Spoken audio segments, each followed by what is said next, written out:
God bless you all. Today we are in the part 7 of our chapter is matter around us pure. So पिछली classes में हम लोगों ने collide और suspension के बारे में डिस्कस किया था.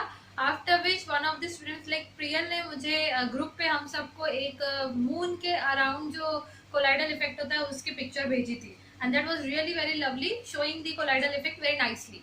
तो इसके अलावा कोलाइडल इफेक्ट जो है ये आपको डेंस फॉरेस्ट में देखने को मिलेगा जब झाड़ों के एकदम डेंसिटी के बीच में कहीं से रे ऑफ लाइट आ रहा है, सनलाइट आ रहा है, तो आपको क्या दिखता है, उस सनलाइट के अंदर डस्ट पार्टिकल जो है रैंडमली मोशन में मूव हो रहे हैं. क्यों हो रहे हैं? क्योंकि ये जो डस्ट पार्टिकल इन एयर है ये एक तरीके से कोलाइडल सोल्यूशन है जहाँ पे डस्ट पार्टिकल्स हमको नेक्ड आई से नहीं दिखते हैं, लेकिन जब उसमें से लाइट पास होता है तो लाइट का पाथ हमें क्लियरली दिख रहा है जिसकी वजह से हमें डस्ट पार्टिकल्स भी क्लियरली दिख रहे हैं. ओके, सो डस्ट पार्टिकल्स का साइज है 1 to 100 नैनोमीटर के बीच में, which is equal to 10⁻⁻⁹ to 100 into 10⁻⁻⁹ metre. वैसे ही अगर आपके घर के अंदर किसी कोने से या फिर दरवाजा हल्का सा खुला रह गया तो उसके कॉर्नर से अगर सनलाइट एंटर होता है तो आपको वहां पे भी कुछ डस्ट पार्टिकल जैसे हैजार्डस मूवमेंट में दिखेंगे. वो जिगजैग मोशन में क्यों है? क्योंकि वो ब्राउनियन मोशन फॉलो कर रहे हैं, एक दूसरे को पुश कर रहे हैं डस्ट के पार्टिकल्स और एयर के particles. That's why they are in motion continuously. But वो विजिबल क्यों है? उनकी विजिबिलिटी टिंडल इफेक्ट की वजह से है. Okay, so there are the two concepts why the dust particles are visible because of colloidal effect, as the light is scattered by the dust particles which are dispersed phase present in dispersion medium of air. And why they are in random motion? Because they follow the Brownian motion.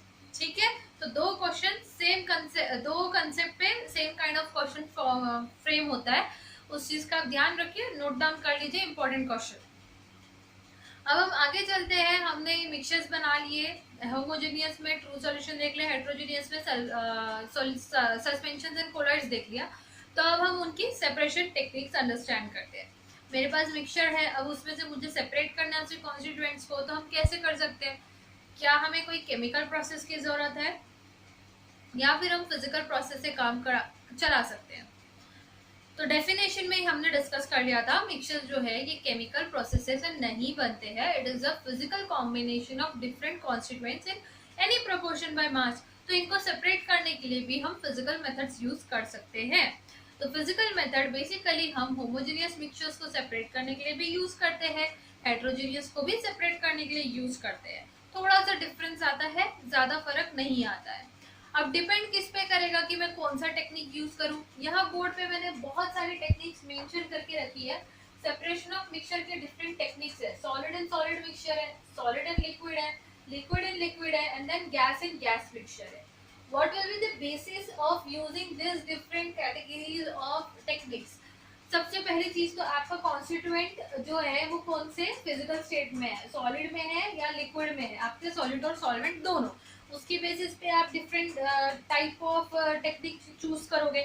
Next आप किसके basis पे choose करोगे कि आपके जो दो constituents है उनका जो प्रॉपर्टीज है, फिजिकल प्रॉपर्टीज, लाइक क्या वो सब्लिमेबल है, क्या वो डिफ्यूज होते हैं इजीली, क्या उनकी बॉइलिंग पॉइंट और मेल्टिंग पॉइंट में बहुत ज्यादा डिफरेंस है या बिल्कुल कम डिफरेंस है. ठीक है, और इसके अलावा क्या वो हैवी है, उनकी डेंसिटी हैवी है जिसकी वजह से वो नीचे सेटल हो जाते हैं, या फिर उनकी डेंसिटी बहुत लाइट है जिसकी वजह से वो ऊपर फ्लोट करते हैं, या फिर उनका पार्टिकल्स का साइज बड़ा है कि वो छन्नी से छन के ना आएंगे, या फिर छोटा है कि वो फिल्टर पेपर भी क्रॉस कर जाएंगे. ये सारे फिजिकल प्रॉपर्टीज. ठीक है, तो आप नोट डाउन कर लीजिए. The physical properties depending upon which we choose the particular physical method of separation are difference in density of the constituents, difference in melting point and boiling point of constituents, difference in rate of diffusion of constituents, difference in क्या बोला था हमने, density. Density हो गया, diffusion हो गया, boiling melting point हो गया. हाँ, डिफरेंस इन वॉलेटिलिटी. वॉलेटिलिटी मतलब कितना क्विकली कुछ उड़ सकता है. ठीक है, अगर आपने जैसे नेल पेंट रिमूवर है उसको ओपन करके रख दिया तो वो इवेपोरेट हो जाता है एयर में. पेट्रोल को खुला रख दिया तो इवेपोरेट होता है. ठीक है, तो ये होता है volatility. Difference in volatile nature and difference in sublimation, sublimable nature. ठीक है, तो ये 5 फिजिकल प्रॉपर्टीज. अब हम आगे चलते हैं. हम लोग चेक करते हैं कि मेरे फिजिकल स्टेट्स, 6th वाला था आपका डिफरेंस इन फिजिकल स्टेट्स। तो मेरे पास फिजिकल स्टेट्स के बेसिस पे कुछ डिफरेंट हेट्रोजेनियस सॉल्यूशंस है। First one is solid in solid, second one is solid in liquid. So solid in liquid means solute is solid and solvent is liquid. Next is liquid in liquid and last one is gas in gas solution. Solid in solid solution को separate करने के लिए सबसे आसान तरीका क्या होगा? आप पोहा खा रहे हो, पोहे के बीच में आ गई मूंगफली। अब किसी किसी को मूंगफली नहीं पसंद, क्या करते हैं? निकाल के फेंक देते हैं, है ना। छोटे भाई बहन को, बड़े भाई बहन को खिला दो। या फिर आप सबसे सिंपल चीज जो हर कोई करता है, ग्रीन चिली, चिली के टुकड़े निकाल के फेंकते ही हो। क्या कर रहे हो? हाथ से निकाल रहे हो। यू आर सेपरेटिंग दैट, जो अनवांटेड चीज है, आपको नहीं चाहिए, वो आपकी वांटेड चीज में से हटा रहे हो। So that is the method which is known as hand picking, which we may use to separate one solid from another solid. ठीक है, हैंड पिकिंग जो डेली लाइफ में हम करते हैं, एक physical method. Next is sieving. Sieving मतलब छानना, ठीक है। सीव मतलब छन्नी। तो आप छानते हो, कैसे छानते हो? अगर आपके पास आप गेहूं साफ कर रही है मदर, या फिर राइस साफ कर रही है, तो सबसे पहला स्टेप क्या होता है? वो छन्नी में से उसको छानते हैं। उससे क्या होगा? जो उसमें छोटे बहुत जो छोटे कीड़े होते हैं ना, घुन, जो इंसेक्ट्स होते हैं, वो निकल जाते हैं। जो पत्थर है छोटे, वो निकल जाते हैं, और ऊपर सिर्फ गेहूं बचती है। That is sieving. क्लियर? आप फ्लोर को भी सीव करते हो कभी कभार। अगर आपको बहुत फाइन पाउडरी फ्लोर चाहिए तो आप आटे को क्या करते हो? सीविंग कर लेते हो, नीचे एकदम फाइन फ्लोर आता है, ऊपर सॉलिड रेसिड्यू बच जाता है। Next is magnetic separation. Magnetic separation कब यूज होगा? जब आपका डिफरेंशियल मैग्नेटिक प्रॉपर्टी होगा। एक सॉल्यूट कॉन्स्टिट्यूएंट वो मैग्नेटिक है, प्रॉपर्टी कंटेन करता है, और सॉल्वेंट नहीं करता है। For example, iron filings plus sand solution है आपके पास, मतलब कि मिक्सचर, ठीक है। सॉलिड एंड सॉलिड का मिक्सचर का एग्जांपल है आयरन फाइलिंग्स इन सैंड। आयरन फाइलिंग्स क्या होती है? छोटे छोटे आयरन की पतली पतली ऐसे ये होते हैं, उसको फाइलिंग्स बोलते हैं, ठीक है। छोटे छोटे टुकड़े होते हैं आयरन के एकदम, तो वो सैंड में मिक्स है। अब आप कैसे सेपरेट करोगे? छानोगे तो दोनों छन के आएगा, ठीक है। हाथ से उठाते बैठोगे तो बहुत टाइम लगेगा। So you know that iron has magnetic properties. You will bring a magnet near that mixture, उसके ऊपर 2-4 बार घुमा दोगे, सारे आयरन फाइलिंग्स अपने आप मैग्नेट पे क्लिंग हो जाएगी, सेपरेट हो जाएगी, नीचे बचेगा sand. Next method is winnowing. Winnowing क्या होता है? विनोविंग मतलब जब गेहूं खेतों से हमारे पास आती है, तो फार्मर्स क्या करते हैं? जो हस्क होता है उस पे, है ना, पहले तो गेहूं का थ्रेशिंग करते हैं, उसको निकाल के उसको अच्छे से पूरा रब करते हैं, या फिर बड़े बड़े मशीन्स में, थ्रेशर्स में घुमाते हैं। हस्क जो है वो उसका सॉफ्ट हो जाता है, ढीला सा हो जाता है, लाइट हो जाता है। हस्क मतलब ऊपर का छिलका जो गेहूं के दाने के ऊपर होता है, लाइट ब्राउनिश, ठीक है। फिर उसको वो क्या करते हैं? विंड की डायरेक्शन में, जहां wind suppose left to right जा रहा है मेरे, ठीक है, तो मैंने क्या करना है? उस एक उनके पास वुडन टाइप ऑफ एक चीज होती है, जिसको आई गेस मराठी में सुपड़ा या सुपड़ी बोलते हैं। आप अपने मॉम से पूछ सकते हो। कुछ इस तरीके का पैन जैसा होता है, ये साइड से थोड़ा एलिवेटेड होता है कुछ। I am very bad at drawing, please try to understand that. इस तरीके से एलिवेटेड होता है और वहां से एकदम स्लोप होता है, तो वहां पे उसमें गेहूं रख के उसको इस तरीके से छानते हैं। तो हवा से क्या होता है? जो हस्क के लाइटर पार्टिकल वो उड़ के कहीं दूर चला जाता है, और हेवियर वीट ग्रेन्स नीचे गिर जाते हैं, वहीं के वहीं कलेक्ट होते हैं। ओके, सो यहाँ पे प्रिंसिपल क्या यूज किया है उन्होंने सेपरेशन टेक्निक के लिए? Difference in density of the husk and wheat grains. Husk being lighter will fly away with air, जो स्पीड में आ रहा है, and food grains, wheat grains being denser in weight, they fall straight down your that, जो भी सुपड़ा है उसके, ठीक है। तो winnowing is the method which we are using to separate one solid from another. The two important methods which we will be discussing in detail from technical point of view are sublimation and using suitable solvent. Sublimation कब use होगा? जब suppose आपका ammonium chloride plus sand का solution होगा, mixture होगा, ठीक है। Ammonium chloride एक सब्लिमेबल सॉल्ट है। उस सॉल्ट का अगर मिक्सचर आप सैंड में डालते हो तो आपको सब्लिमेशन यूज करना पड़ेगा। इसके अलावा अगर आपको कुछ मिक्सचर दे दिया मैंने, salt plus water, sorry salt plus sand का मिक्सचर दे दिया, अब क्या करोगे? अब आप छान तो सकते नहीं, दोनों छन जाएंगे। सीविंग नहीं यूज कर सकते। विनोविंग दोनों हेवियर है, कोई भी कहीं पे भी जाएगा, दोनों सेम है, ज्यादा डेंसिटी में फर्क नहीं है। विनोविंग नहीं यूज कर सकते। हैंड पिकिंग बिल्कुल यूज नहीं कर सकते। मैग्नेटिक सेपरेशन कैसे करोगे? नमक क्या मैग्नेट को खींचता है? बिल्कुल भी नहीं। सो बचा के हमारे पास इनमें से कोई मेथड नहीं बचा है। सब्लिमेशन भी नहीं होगा, NaCl हमारा टाटा शुद्ध नमक सबलाइन नहीं है, तो आपको करना पड़ेगा using suitable solvent, which means आप कुछ ऐसा सॉल्वेंट डालोगे जिसकी वजह से एक आपका कॉन्स्टिट्यूएंट घुल जाएगा, ठीक है, उस सॉल्वेंट में डिजोल्व हो जाएगा, और फिर आप छान लोगे। छानने के बाद जो डिजोल्व नहीं हुआ वो ऊपर मिल जाएगा, सैंड जो घुल चुका है नमक में पानी वो नीचे मिलेगा। अब जो आपको नीचे मिला है फिल्ट्रेट, उसको आप फर्दर प्रोसेसिंग करोगे, लाइक इवेपोरेशन कर लिया या कुछ और टेक्निक यूज कर लिया, तो आपको वापस से सॉल्ट मिल जाएगा। Okay, so this is using suitable solvent method. These are the methods, please make this chart in notebook, ठीक है। Next, solid and liquid. मेरा सॉलिड फॉर्म में है, मेरा सॉल्वेंट लिक्विड फॉर्म में है। पहली टेक्निक है इवेपोरेशन, सॉल्ट हम इसी तरीके से सीबेड से निकालते हैं। सेकंड टेक्निक है सेंट्रीफ्यूगेशन। थर्ड टेक्निक है क्रोमेटोग्राफी, हम इसको आराम से डिटेल में पढ़ेंगे। नेक्स्ट है मेरे पास लिक्विड एंड लिक्विड का मिक्सचर। लिक्विड दो तरीके के हो सकते हैं, एक तो हो सकता है कि 2 मिसिबल लिक्विड्स का सॉल्यूशन होगा या 2 इमिसिबल लिक्विड का सॉल्यूशन होगा। इमिसिबल, ठीक है। मिसिबल मतलब जो एक दूसरे में कंप्लीटली डिसॉल्व होते हैं और यूनिफॉर्म फेज बनाते हैं, ठीक है। जैसे मैंने एक तेल में दूसरा तेल डाल दिया तो आपका मिसिबल सॉल्यूशन बनेगा, दो तेल आपस में घुलते हैं। लेकिन क्या तेल और पानी घुलता है आपस में? बिल्कुल भी नहीं। तेल क्या होता है, पानी के ऊपर लेयर बना लेता है, वाटर नीचे, तो आपको दो डिफरेंट फेज दिखते हैं, है ना। हेट्रोजीनियस काइंड ऑफ मिक्सचर है, नॉन यूनिफॉर्म फेज है। मिसिबल भी हेट्रोजीनियस रहेगा क्योंकि पार्टिकल्स का साइज बड़ा होगा तो कोलॉइडल सस्पेंशन कुछ बन रहा होगा। तो आपको दो मिसिबल लिक्विड्स का अगर मिक्सचर है आपके पास तो आप यूज करोगे सिंपल डिस्टिलेशन या फ्रैक्शनल डिस्टिलेशन। यहाँ पे आप प्रिंसिपल यूज करोगे difference in boiling point. 2 immiscible liquids है तो आप सेपरेटिंग फनल का टेक्निक का यूज करोगे, देखेंगे इसको। गैस इन गैस का मिक्सचर है अगर आपके पास तो आप लिक्विफिकेशन करोगे या लिक्विफैक्शन बोला जाता है उसको commonly, liquefaction followed by fractional distillation use करोगे। तो ये टेक्निक गैस इन गैस कहाँ यूज होती है? बेसिकली एयर में से nitrogen, oxygen, carbon dioxide, argon, ये सारी गैसेस को एक्सट्रैक्ट करने के लिए। ऑक्सीजन हमें हॉस्पिटल्स में चाहिए सिलेंडर्स में, नाइट्रोजन भी हमें लेस का जो पैकेट होता है चिप्स का, उसके अंदर हवा भरी होती है, चिप्स कम होते हैं, वो हवा नाइट्रोजन गैस होती है, ठीक है। There is a reason behind that कि क्यों नाइट्रोजन वहाँ यूज होता है, हम देखेंगे। एर्गॉन हमें बहुत सारे जो इनर्ट बल्ब्स है उनके अंदर फिल करना पड़ता है सो दैट उसके फिलामेंट्स रस्ट ना हो, ठीक है। तो डिफरेंट गैसेस मेरे पास कहाँ से आने वाली है? ऑब्वियसली एटमॉस्फेयर से, ठीक है। तो एयर को सेपरेट करना बहुत जरूरी है उसके कॉन्स्टिट्यूएंट्स में, जिसके लिए हम ये एक टेक्निक यूज करते हैं, liquefaction followed by fractional distillation.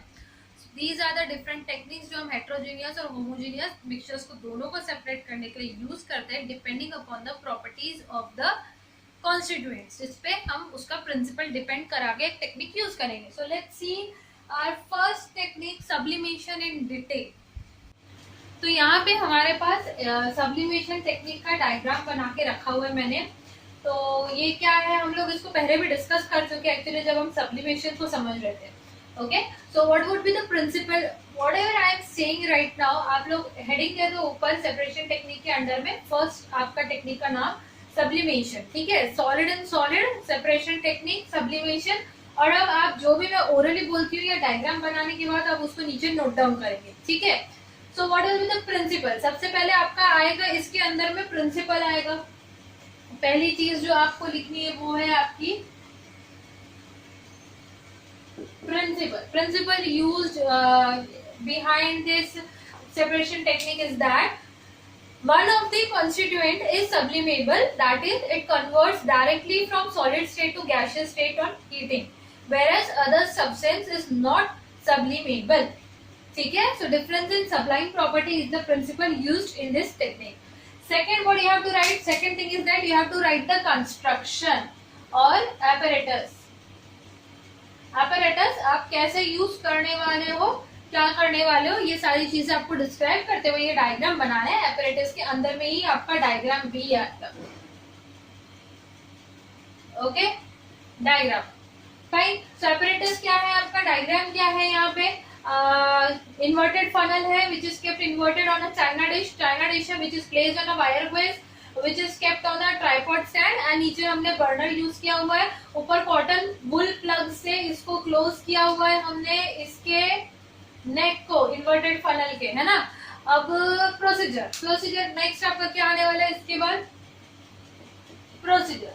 So in apparatus you can mention the uses of different substances. China dish क्यों यूज किया, because it does not melt on heating or it does not get so much heated कि आप उसको पकड़ ना पाओ। So China dish जो है ये एक insulating material है, या फिर आप बोल सकते हो कि ये बैड कंडक्टर भी नहीं बोलना चाहिए क्योंकि ये तो मेल्ट करने वाला है। So आप बोल सकते does not melt on heating and ये इवनली चारों तरफ हीट को फैलाता है। वायर बेस का यूज क्या है, चारों तरफ हीट इक्वली फैलना चाहिए इसलिए। कॉटन वूल प्लग का काम क्या है, to stop the vapours of the sublime substance from escaping the funnel. ठीक है, अब प्रोसीजर यूज करते हैं, शुरू करते हैं। प्रोसीजर क्या है, place the sublimable, the mixture of the sublimable substance and non-sublimable substance in the china dish. Place an inverted funnel on that. Close the neck of the inverted funnel with cotton wool plug. Now switch on the burner at the bottom of the tripod stand.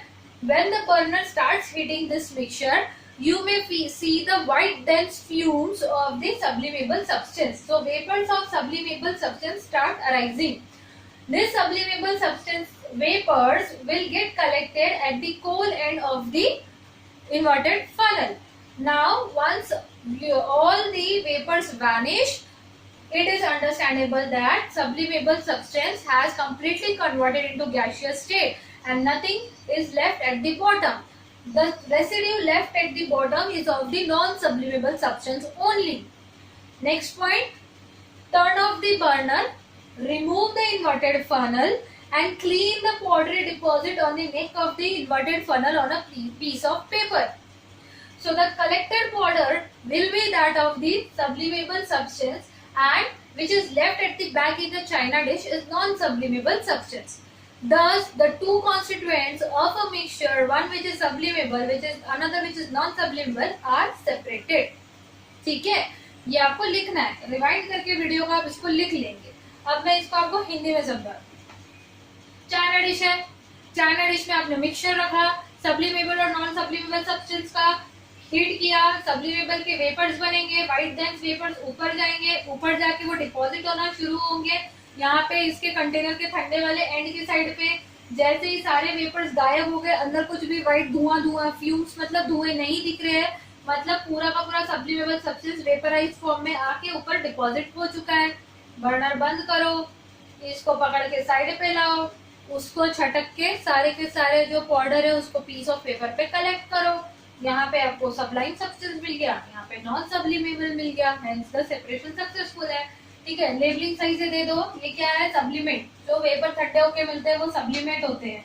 Inverted funnel है, vapours of sublimable substance है, ये mixture of sublimable and non sublimable substance, sublime और sublimable and non sublimable substance का mixture है। ठीक है, आप यहाँ मिक्सचर लिखना। ओके, फिर china dish, tripod stand, wire gauze and burner. तो ये टेक्निक हम कहाँ यूज कर सकते हैं, क्या क्या सेपरेट करने के लिए यूज कर सकते हैं। आपको अगर मैंने बोला सॉल्ट प्लस कैम्फर का mixture,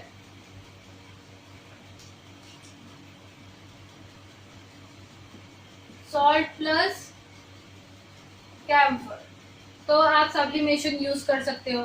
camphor is the sublimable substance, right. क्या होता है कैम्फर, कपूर, है ना। फिर हो गया आपका sand plus ammonium chloride. Ammonium chloride का फॉर्मूला क्या है, NH4Cl। तो ये भी आपका सब्लिमेबल सब्सटेंस है, आप सब्लिमेशन यूज करोगे। फिर हो गया सैंड प्लस आयोडीन, फिर आप सब्लिमेशन यूज कर सकते हो, आयोडीन आपका सब्लिमेबल सब्सटेंस है। ठीक है, फिर आपका हो गया सैंड प्लस नैप्थलीन बॉल्स का अगर पाउडर है। ठीक है, नैप्थलीन बॉल्स क्या होते हैं, याद है, डांबर की गोली, है ना, व्हाइट कलर की जो होती है, जो मॉथ रेजिस्टेंस के लिए यूज होता है क्लोथ्स में। मॉथ मतलब क्लोथ्स में लगने वाले कीड़े, सही है। तो आपका सैंड या कुछ भी चीज हो गई यहाँ पे, प्लस आपके पास क्या था, नैप्थलीन। तो आपने सब्लिमेशन यूज करना है। आपके पास आयरन फाइलिंग्स है, आयरन फाइलिंग्स मतलब वो पाउडरी फॉर्म में है, प्लस आपके पास सपोज एंथ्रासीन है। एंथ्रासीन क्या है? एक दूसरा सब्लिमेबल सब्सटेंस। ये सारे सब्लिमेबल सब्सटेंस के एग्जांपल्स आपको याद होने चाहिए। लास्ट आपके पास सपोज कोई कंपाउंड है सोडियम सल्फेट। मैंने पूछा क्या ये सब्लिमेबल है, तो आप आंसर यस मत दे देना। कुछ भी नया नाम सुना नहीं पता, हाँ होगा सब्लिमेबल, डोंट डू दैट। भारी नाम है इसका मतलब नहीं है कि ये सब्लिमेबल होगा। ओके, साथ में आपका बेंजोइक एसिड है सपोज। ओके, तो ये बेंजोइक एसिड जो है ये सब्लिमेबल है, ठीक है। सोडियम सल्फेट सब्लिमेबल नहीं है। सोडियम सल्फेट का फॉर्मूला आप लिखना चाहते हो Na2SO4, N कैपिटल, A छोटा, 2 और फिर SO4, सोडियम सल्फेट। अब मैं आपको बेंजोइक एसिड का भी फॉर्मूला या उसका कंपाउंड का स्ट्रक्चर बता देती हूँ फॉर योर एक्स्ट्रा इंफॉर्मेशन। जरूरी नहीं है याद रखना, बट केमिस्ट्री पढ़ रहे हो तो कुछ इंटरेस्टिंग सीख लेना चाहिए। सो दिस इज बेंजीन। बेंजीन को अल्टरनेट डबल बॉन्ड्स के साथ इस तरीके से दिखाया जाता है। ये जो एक एक पॉइंट है इट मींस कार्बन, ठीक है। ये कार्बन एक दूसरे को इस तरीके से जुड़े हुए हैं। ये जो स्ट्रक्चर है इसी का ये फॉर्म है, एक्सपांडेड फॉर्म। यहाँ पे नीचे एक एक हाइड्रोजन जुड़ा है,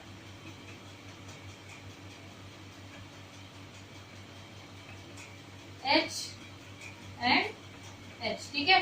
फिर यहाँ पे है हमारी अल्टरनेट डबल। ये one and the same thing है, ऐसे या फिर ऐसे दिखाया जाता है। ये बेंजीन।